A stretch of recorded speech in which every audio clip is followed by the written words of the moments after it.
ada yang hijau-hijau seger banget ya Dokter Vito. Thank you. Bukan itu. Ada daun binaho di tengah-tengah kita. Hai daun binaho, kita sama kita ya. Baik, kita sekarang bersama dengan pakar obat-obat herbal tradisional. Ini Dr. Ingrid Tania, MSI.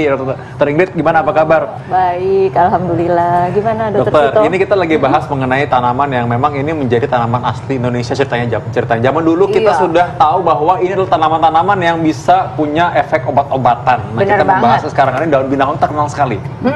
Nah, dengar-dengar nih dokter ya, ini kan kalau ibu-ibu lagi pada ngumpul nih, mama aku pada ngobrol, kalau misalnya kamu asiran ya, itu coba konsumsi daun binahong. Nah, ini fakta atau mitos sih dokter, kalau misalnya kita mengkonsumsi daun binahong, ini bisa berkhasiat mengatasi untuk sakit wasir. Rebusannya nih dokter, fakta atau mitos? Oke, jadi sebelum saya jawab, saya kasih tahu dulu gini ya. Dalam pengobatan tradisional, ilmu pengobatan tradisional, itu sebenarnya ada 3 fakta. Yang disebut fakta itu ada 3. Yang pertama, fakta pengalaman empirik. Karena pengobatan tradisional itu turun-temurun dari generasi ke generasi, dari nenek moyang kita sampai ke generasi sekarang, itu ada yang disebut fakta pengalaman empirik. Jadi fakta pengalaman nenek moyang yang diwariskan hingga menjadi fakta pengalaman generasi yang sekarang. Itu fakta yang nomor 1. Kemudian fakta yang kedua adalah fakta saintifik. Kalau fakta saintifik itu dari penelitian ya, dari penelitian, tapi biasanya baru terbatas penelitian in vitro ya pada lab misalnya, atau penelitian praklinik itu pada hewan coba. Nah, itu yang disebut fakta saintifik. Terus yang ketiga, fakta klinis. Ya, clinical evidence. Clinical evidence artinya itu faktanya dihasilkan dari pembuktian penelitian klinis atau yang paling tertinggi uji klinik. Ya, artinya diteliti langsung pada manusia, ya, pada pasien misalnya. Nah, berarti kalau misalnya kita mengkonsumsi rebusan si daun binahong ini benar-benar berkhasiat untuk sakit wasir ya, dokter. Ini fakta atau mitos ya, saya dokter? bilangnya fakta ya. Fakta ya, dokter ya. Tapi fakta pengalaman empirik dan fakta saintifik. Karena memang belum diuji klinik pada manusia. Tetapi maksudnya melalui penelitian ya, tetapi dari pengalaman nenek moyang kita sampai sekarang, kemudian dibuktikan dengan penelitian praklinik, itu memang bisa membantu mengatasi wasir, terutama wasir yang berdarah. Karena sifatnya binahong ini, dia mengandung zat-zat aktif yang sifatnya anti-inflamasi, anti peradangan, kemudian dia mempercepat penyembuhan luka. Jadi makanya cocoknya untuk tipe yang berdarah ya, dan biasanya dikombinasi dengan herba lain, misalnya daun wungu, kunyit, dalam suatu ramuan gitu. Nanti direbus, diminum. Jadi dia sebenarnya obat ini memang sudah diketahui punya efek obat-obatan ya, gitu. Memang kalau misalnya kita bilang obat untuk penyakit tertentu, tentu aja memang harus ada penelitian lain-lain lagi ya. Tapi kalau mau dikonsumsi sebagai tanaman obat mah boleh-boleh aja. Nah, dokter, ini menarik sekali karena pasien saya kebanyakan pasien jantung ya. Lalu mereka pasien-pasien jantung-jantungan ini bilang bahwa kalau konsumsi ekstrak daun binahong ini bantu menurunkan kolesterol dan mencegah penyakit jantung. Ini fakta atau mitos? Tapi jangan jawab dulu, kita akan bahas sesaat lagi. Yes, ini dia nih dokter. Tadi kan ada tuh pertanyaan soal orang yang sakit jantung-jantungan. Nah, jantung beneran. Ini jantung-jantungan ya? Jantung-jantungan berarti jantung bohongan. Ya, jantung beneran sekarang. Nah, daun binahong ini dipercaya bisa menurunkan kadar kolesterol dan juga menjaga seorang sehingga terhindar dari penyakit jantung. Ini fakta atau mitos? Fakta ya. Fakta ya dokter ya? Iya, karena memang kembali lagi saya katakan fakta pengalaman empirik dan fakta saintifik. Jadi dari zaman nenek moyang kita sampai penelitian praklinik pada hewan coba, itu memang binahong ini ekstraknya ya, ekstrak binahong ini mampu menurunkan kadar kolesterol total, ya, LDL dan trigliserida. Jadi direbus artinya gitu dok? Iya, direbus. Jadi artinya menurunkan risiko penyakit jantung kan. Terus juga dia juga bersifat anti obesitas. Jadi menurunkan berat badan dan menurunkan kadar lemak pada liver. Wah, ini berarti dokter Vito yang lumayan deg-degan nih. Dokter jantung bisa ngalah. Enggak, aku bisa adaptasi juga, aku bisa jualan ini juga. Buka ekonomi yang baru ya. Adaptasi kehidupan baru kan, normal baru ya. Iya, benar. Tapi memang tentunya saja, memang ini memang bisa tentu saja dengan tetap menjaga kesehatan juga ya pastinya ya. Kalau misalkan nggak olahraga, ngerokok terus betul. Jadi harus holistik ya, kita berupaya secara holistik. Ini membantu juga jadi gitu. Nah, tapi kalau misalnya kita konsumsi ini dok, biarkan dokter Vito dulu. Ini berapa banyak sih supaya kita bisa terhindar dari kolesterol? Nah, berapa lama, berapa banyak nih dok? Misalnya 1 gelas kita minum segini kan? Segelas berapa hari? Biar kita nggak ke dokter Vito.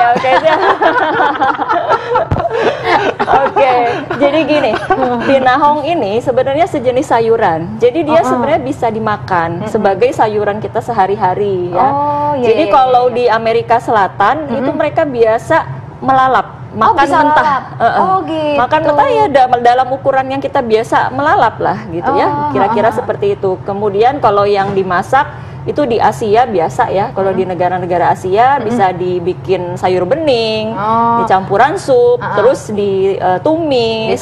Berapa banyak nih dok kita konsumsi nih kira-kira deh perharinya deh? Kalau konsumsi sebagai makanan sehari-hari sebenarnya tiap hari dimakan itu tidak apa-apa. Misalnya sehari sekali atau maksimum 3 kali sehari dalam porsi sayuran yang biasa. Kita misalnya makan bayam, kalau kita porsi makan bayam itu sama lah segitu. Ini kan sebenarnya. Berarti kayak gini kita lagi ngobrol-ngobrol gini, sambil ngambil-ngambil. Iya boleh cobain.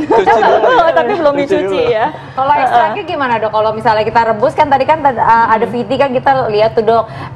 Ini boleh daunnya boleh saya ambil? Boleh. Nah, ini kan ada ekstraknya juga nih dok. Ini kira-kira berapa banyak dikonsumsi per hari? Kalau saya jelasin yang direbus dulu ya. Kalau yang direbus bisa diambil helai antara 10 sampai 20 itu masih aman ya. 10 sampai 20 helai daun binahong itu direbus dalam 3 gelas air sampai tersisa kira-kira 1 gelas. Kemudian diminum 1 gelas itu sehari. Oh gitu, jadi cuma 1 gelas hari ya dokter ya? Iya. Kalau bentuknya serbuk itu biasanya kan sudah ada kemasan yang isinya cara pembuatan, cara penyajian, itu ikuti saja karena kan memang bisa saja ada perbedaan konsentrasi. Misalnya dia ini istilahnya simplisia nih, yang dari segar ini dikeringkan kemudian dijadikan serbuk, itu ada padanannya sehingga menjadi serbuk. Itu misalnya 1 sendok atau 2 sendok diseduh gitu ya. Atau bisa juga yang bentuk udah dalam kapsul. Oh juga ada dokter jadi dalam kapsul, ekstraknya dalam kapsul itu juga ikuti saja petunjuk yang ada pada kemasan ya. Tapi mungkin lebih bagus kita rebus sendiri kali dok ya, langsung minum langsung ya. Ya bisa, tapi kalau keluhannya lebih berat, kita punya keluhan yang lebih berat, itu sebenarnya bagus juga yang ekstrak karena dia lebih terkonsentrasi, dosisnya dalam per sekali minumnya dia lebih besar. Nah, kalau misalnya ngomong soal sakit yang lebih berat, nih kan banyak nih sakit mah ya dokter ya. Sakit mah adalah sakit yang umum. Ini dengar-dengar katanya sakit mah ini bisa diatasi dengan mengkonsumsi daun binahong. Ini fakta atau mitos dokter? Saya jawab fakta lagi nih. Fakta banyak ya. Di sini saya bawa pulang ini. Sakitnya banyak ya, muda ya. Sakitnya. Jadi kembali lagi fakta pengalaman empirik dari nenek moyang kita sampai generasi sekarang dan fakta saintifik lagi. Karena dari pengalaman juga menunjukkan seperti itu, ada perbaikan dari keluhan-keluhan di lambungnya. Kemudian dari penelitian praklinik itu terbukti daun binahong ini bersifat gastroprotektif, artinya melindungi mukosa dari lambung. Oh jadi 1 gelas 1 hari cukup ya dokter? Iya, lalu indeks ulkus juga dia bisa menurunkan. Itu penelitian tapi masih terbatas pada hewan coba ya, belum diteliti pada manusia. Tapi minimal berarti kalau misalkan mau diminum boleh dong berarti kan? Untuk orang yang penderita lambung pun aman-aman aja gitu ya? Aman, dan sebenarnya membantu kan, membantu mengurangi keluhan-keluhan di lambungnya. Ada lagi nih, ini penyakit sejuta umat yang mungkin Kristal juga kadang-kadang mengeluhkan ya. Ini kalau konsumsi daun binahong ini membantu mengobati asam urat. Ini fakta atau mitos? Fakta. Banyak banyak ya. Kok bisa dokter? Ini kecil-kecil gini manfaatnya banyak sekali sih dokter. Iya, karena ini kan zat aktifnya banyak nih ya. Ada flavonoid, ada steroid, ada alkaloid, ada terpenoid. Nah, kalau untuk asam urat, ini selain tadi pengalaman nenek moyang, pengalaman empirik, juga pengujian praklinik itu menunjukkan si ekstrak binahong ini, dia menghambat aktivitas enzim santin oksidase. Nah, itu kan enzim yang sifatnya memetabolisme purin tuh. Nah, kalau dia dihambat tentunya akan membantu mengurangi kadar asam urat dalam darah. gitu. Oh gitu. Dan mengurangi keluhannya karena dia juga sifatnya analgetik, artinya pereda rasa nyeri. Jadi kalau sudah ada artritisnya gitu kan, itu mengurangi nyerinya pada sendi-sendi. Nah, selain itu ada lagi nih dokter. Nah, nih, saya harap nih fakta juga ya. Ini untuk penderita diabetes ada kabar gembira nih. Katanya untuk konsumsi daun binahong ini bagus mengatasi penyakit diabetes. Fakta atau mitos dokter? Fakta lagi nih. Fakta lagi. Dokter Vito mulai deg-degan di ujung. Aku udah tegang. Bisa nggak ada yang bisa konsul nanti sama Aku saya? udah nanamin di rumah udah lama ini. Oke dokter. Oke, jadi pada ekstrak binahongnya itu, pengujian praklinik memang menunjukkan dia menurunkan kadar glukosa darah, kan? Karena dia juga bersifat juga menstimulasi produksi insulin dan menghambat absorpsi atau penyerapan si glukosa dari usus ke darah, sehingga kan dia menjaga kadar glukosanya tetap normal gitu ya. Jadi kalau ada keluhan mungkin diabetes mellitus yang sifatnya ringan, ini bisa membantu. Bisa membantu kecuali kalau diabetesnya sangat berat ya kita pakai obat-obat dari dokter dulu. Nanti begitu sudah lebih terkontrol kita bisa menjaga kadar glukosa darah itu dengan binahong. Dok, ini penting banget nih karena semua orang biasanya punya minuman tersendiri, suka minum teh, minum kopi. Nah, kalau minum kopi ini sekarang. Nah, kalau minum kopi sambil minum ini dikonsumsi dengan ini boleh nggak sama-sama? Oh, ya, jadi saya tidak menyarankan diminum bersama-sama. Karena apa? Karena kopi dan teh itu kan mengandung kafein. Iya, betul.